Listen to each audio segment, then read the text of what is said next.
যাচ্ছি পার্শ্ববর্তী দেশের আগরতলা এলাকায়।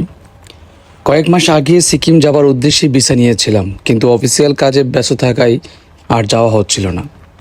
এদিকে ভিসা নিয়ে একবার না গেলে পরের বার ভিসা পেতে কষ্ট হয়। তাই হঠাৎ সপ্তাহখানেক আগে প্রিয় জুয়েল আর মেজবা ভাই প্রস্তাব করলো ঘুরে আসার, কিন্তু যেদিন যাব সেদিন থেকে বৃষ্টি আর বৃষ্টি। সেই বৃষ্টি বন্যা হয়ে আগরতলা ও বাংলাদেশ তলিয়ে দিল, তাই আমাদের আর যাওয়া হলো না। এখন যেহেতু সব স্বাভাবিক, তাই ঘুরতে এলাম। ইমিগ্রেশনের কাজ শেষ করলাম, যদিও ইমিগ্রেশনের অনেক কিছুই ভালো লাগলো না। ইমিগ্রেশনে দিনের প্রায় অর্ধেক সময় চলে গেল। যাই হোক, আমরা বরতলি এলাকায় একটি হোটেলে উঠলাম, ফ্রেশ হয়ে খাবার খেতে বের হলাম। কিন্তু পরিবেশ আর খাবার ব্যবস্থা দেখে নিজেকে সামলানো খুব দায় হয়ে পড়েছে। তারপরও সামলিয়ে অজয়ন্ত প্রসাদ পরিদর্শন করতে চলে